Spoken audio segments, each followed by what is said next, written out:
Attention at 9 ಗೆ ಸ್ವಾಗತ. ನಾನು ವಿಜಯ್ ವೀರಪ್ಪ. ಮೊದಲಿಗೆ ಹೆಡ್ಲೈನ್ಸ್. ಕಾರ್ನಲ್ಲಿ ಹೋಗ್ತಿದ್ದ ಮಹಿಳೆ ಜೊತೆ ಕಾಲು ಕೆರೆದು ಜಗಳಕ್ಕಿಳಿದ ಆಟೋ ಚಾಲಕ. ಕಾರಿನ ಗಾಜು ಒಡೆದು ಹಿಂಬದಿಯಿಂದ ಡಿಕ್ಕಿ. 112ಗೆ ಸಹಾಯಕ್ಕೆ ಪೊಲೀಸರಿಗೆ ಕರೆ. ಬೆಳ್ಳಂದೂರು ಠಾಣಾ ವ್ಯಾಪ್ತಿಯ ಘಟನೆ ಕಾರ್ನ ಡ್ಯಾಶ್ ಕ್ಯಾಮ್ನಲ್ಲಿ ಸೆರೆ. ಪರೀಕ್ಷಾ ಅಕ್ರಮಗಳಿಗೆ ಬ್ರೇಕ್ ಹಾಕಲು ಕೆಇಎ ಪ್ಲಾನ್. ಸಿಸಿಟಿವಿ ಕಣ್ಗಾವಲಲ್ಲಿ ವೆಬ್ ಕಾಸ್ಟಿಂಗ್ ಮೂಲಕ ಸಿಇಟಿ ಪರೀಕ್ಷೆ. ಫೇಶಿಯಲ್ ರೆಕಗ್ನಿಷನ್ ಕ್ಯೂಆರ್ ಕೋಡ್ ಅಸ್ತ್ರವೂ ಬಳಕೆ. ಫ್ರೀಸ್ಕಿಂಗ್ ಪ್ರಕ್ರಿಯೆಯಲ್ಲಿ ಪರೀಕ್ಷಾ ಕೇಂದ್ರ ಪ್ರವೇಶ. ಎಸ್ಸಿ ಎಸ್ಟಿ ಅಲ್ಪಸಂಖ್ಯಾತರ ಜೊತೆ ಒಬಿಸಿ ಸಮುದಾಯವು ಒಟ್ಟುಗೂಡಿಸೋ ಪ್ಲಾನ್.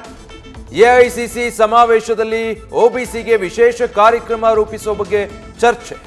ಕರ್ನಾಟಕ ತೆಲಂಗಾಣದಲ್ಲಿ ಕಾರ್ಯಕ್ರಮ ರೂಪಿಸೋದಕ್ಕೆ ಸಿಎಂಗಳಿಗೆ ಸೂಚನೆ.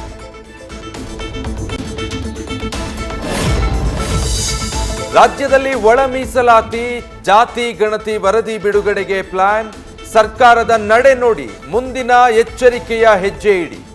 ಏನು ಮಾಡಬೇಕೆಂಬುದನ್ನು ನಾವೇ ತಿಳಿಸುತ್ತೇವೆ. ರಾಜ್ಯ ಬಿಜೆಪಿ ನಾಯಕರಿಗೆ ಹೈಕಮಾಂಡ್ ಸೂಚನೆ. ನ್ಯೂಸ್ ಫಸ್ಟ್ ನಿರ್ಭೀತಿಯಿಂದ ನಿಮ್ಮ ಪರವಾಗಿ.